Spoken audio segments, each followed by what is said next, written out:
For thousands of years, the Nile has been at the heart of human civilization. But now the world's longest river is dividing 3 countries that share its life-bringing water. You're joining us for a unique journey down the Nile, and we'll show you how a huge dam Ethiopia's building is causing big trouble downstream.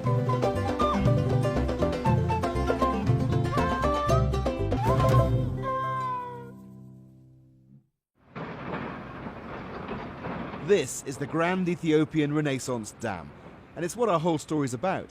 When it's finished, it'll be one of the world's largest dams and the biggest hydroelectric power station in Africa.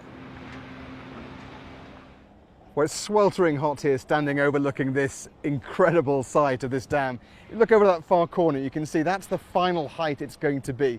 It's going to come right across here. All this concrete is going to be built up.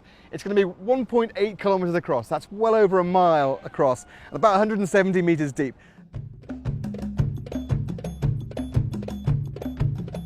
The reservoir it'll create is going to be one of the biggest lakes in Africa. When full, it'll cover an area larger than Greater London, flooding the Blue Nile for nearly 250 kilometers. But if it's filled too quickly, less water will be heading downstream.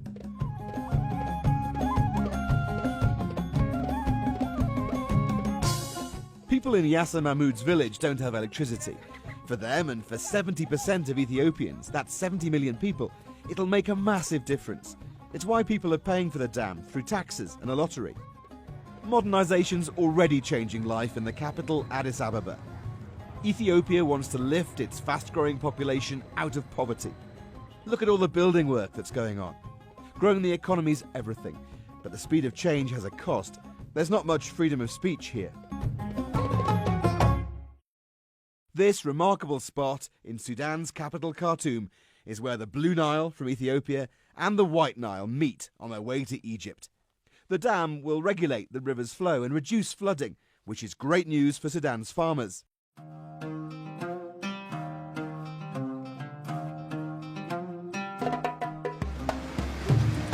There are some massive irrigation schemes here. Sudan has a long-standing deal with Egypt over water, but they're now at odds over how much it can use. Check out the cow coolers. The metal funnels are air conditioners. The dam's cheap electricity means cooler cows, and a lot more besides.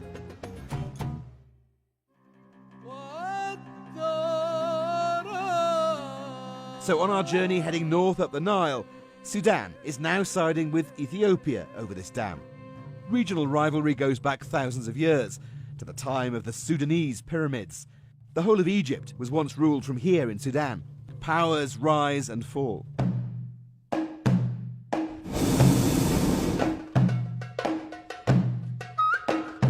Well, welcome to the next stop on our trip, Egypt, and what a way to see it. We're here to try and understand why it is that Egypt is so opposed to this dam that Ethiopia is building so far upstream. These ancient buildings still stand for Egypt's proud national identity. Any threat to the river is considered a threat to its sovereignty. Wahabi's been a fisherman here 40 years. He's heard the dam will cut the Nile's flow and fears it could spark war. And those feelings are echoed in chaotic Cairo, which will soon be short of water through waste, pollution and a growing population. Egypt just doesn't trust Ethiopia with what's basically a big tap they can turn off. They started building the dam without asking or checking what the impact would be downstream. Egypt's anger is sparking a massive regional row. It's tense on this great river, but reflecting on our long journey, there doesn't have to be a war over water. If only Ethiopia, Sudan and Egypt can agree to share the waters of the Nile.